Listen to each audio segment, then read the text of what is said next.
We just got word of so many new movies in early development right now, like Terrifier 3, Hocus Pocus 3, The Legend of Zelda, and a lot more.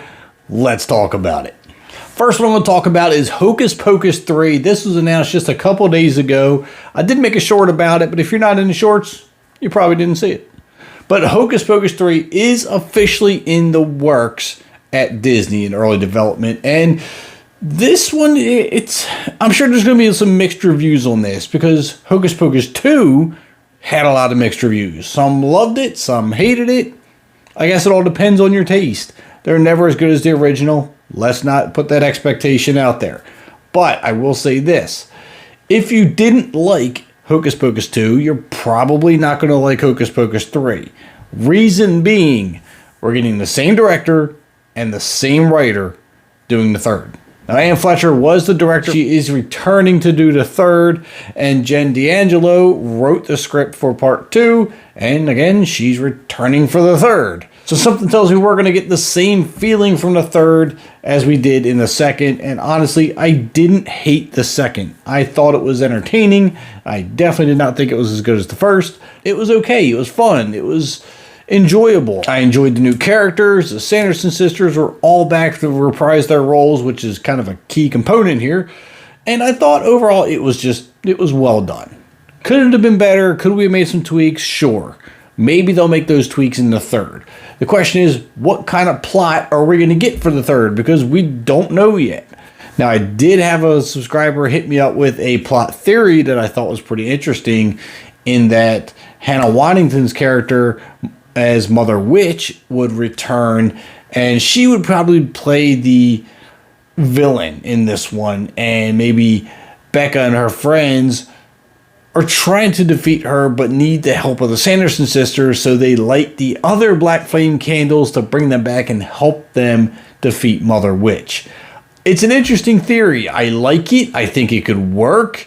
It definitely paints the Sanderson sisters in a little bit of a different light, because we did see Winifred with a little more of an emotional side to her than we've seen in the past. Yeah, she's trying to play this big bad witch, but now that we've seen how she actually feels about her sisters when they died, disappeared, whatever you want to call it, she got very emotional about that. So maybe that could be an interesting plot. I actually like that. Or we could just go completely off the rails and say a new group of kids brought them back, and now Becca and her friends have to help put them away again. So let me know what you thought of the second Hocus Pocus movie, and are you excited for the third? It's going to be interesting.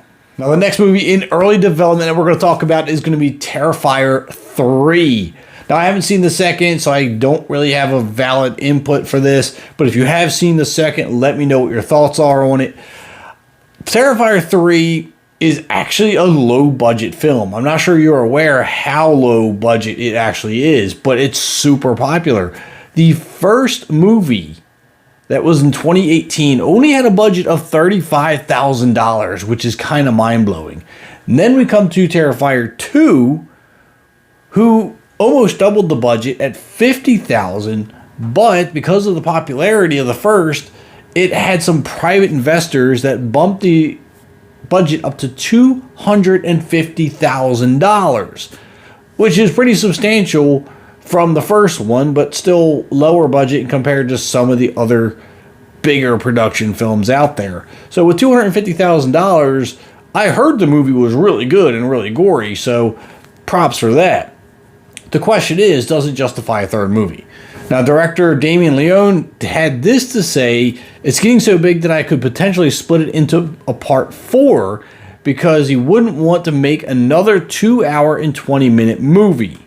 So whether or not this is going to be a two-parter, we don't know, but he also said that this movie may delve into the origin and background of Art the Clown, which has always kind of been a little bit of a mystery. So if we did go down that road, I think that would be a really good idea, giving us more of an idea of what brought this character to the point we're at now. He also said Terrifier 3 will be another boundary-pushing addition in the horror genre, continuing with no holds barred, uncompromising exploits fans of the franchise have come to expect and celebrate. If you thought Art the Clown's reign of terror in part 2 was extreme, you haven't seen anything yet. It does say David Howard Thornton will be reprising his role as Art the Clown, and that Lauren Lavera is going to reprise her role as the protagonist, Sienna Shaw. I will say this has me extremely intrigued, so I'm definitely going to have to go and watch Terrifier 2. Now, it also looks like we're going to be getting a new Leprechaun movie.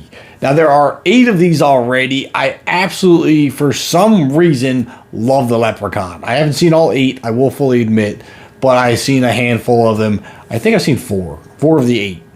Might have saw 5, I'm not sure. But I will say the ones I've seen, I actually love it. I love the sarcasm behind this guy while he's murdering people, the jokes that he makes. I just think this is a great franchise. I have so much fun with it. And Bloody Disgusting is saying that the franchise will get a new movie under director Felipe Vargas. Also going to be made within Lionsgate Studios. And the screenwriting is going to be from Mike Van Woes. Again, horrible with pronunciations. W-A-E-S. Do with that what you want. Now, that's really all we know so far about this particular movie. I don't know where they're going to go with it. There's no plot details. There's no further information of basically anything. So all we have to do is wait and see where this is going to go. Is it going to be a follow-up to the last movie? Is it going to revert back to the original? I'm not 100% sure. Now, here's one that I think should interest some of the older group, the Flintstones. The directors that made the Super Mario Bros. Movie is making a Flintstones movie. Now, some of the directors from the Super Mario Bros. Movie are teaming up again to write Meet the Flintstones. And they're saying that according to Dayline, this project is in early developments as an animated film, which I'm kind of glad about. I'm not looking forward to another live action Flintstones. It didn't work for me. I don't know if it worked for you or if you've even seen it, but if you have seen it, you know what I'm talking about.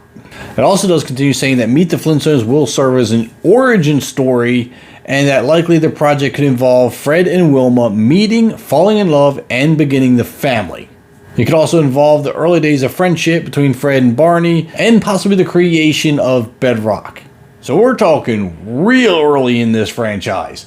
So I'm okay with that. I don't have a lot of knowledge on the Fred and Wilma meeting or origin, or even Fred and Barney. They kind of touched on that a little bit in the cartoon way back in the day, but to have something a little more substantial would be pretty cool.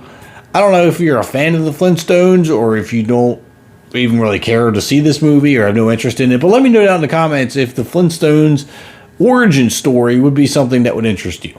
Alright, last but not least, The Legend of Zelda is getting a movie. Thanks to the success of the Super Mario Bros., it looks like Illumination, Universal, and Nintendo are about to close a deal on a Legend of Zelda movie. I love The Legend of Zelda. I've been playing it since the 80s when the original NES. So many people love this franchise. It's so involved. It's so much story here that we could easily make multiple movies. The interesting part about this is Link doesn't actually talk. So how they're going to make a movie about a silent character is going to be interesting, because they're going to have him talk. And I know some of the hardcore fans of this franchise are going to be like, oh no, we can't have Link talk, but it's kind of going to have to be an essential part of a movie, I would think. It's not to say he's going to talk a lot, but he's going to have a few lines. It's going to be inevitable, I would think. Now, I don't know if you remember, but way back in like 2015, there was rumors about the Legend of Zelda series along with the Star Fox movie, and that just didn't end up panning out, which I'm kind of glad it didn't, because back then we just didn't have the technology and stuff that I feel is going to be needed to portray either one of those games accurately and do them justice. But now, with all the CGI, all the technology we have, I think a Legend of Zelda movie would be absolutely epic. Again, this is in such early development. We don't have any other information other than we're about to close the deal and it is being greenlit. So let me know what your thoughts are on a Legend of Zelda movie and all the other movies that we've talked about thus far. On your way out, do me a favor, drop a like on the video and hit that subscribe button if you haven't already. I'm Kevin, and I'll see you at the concession stands.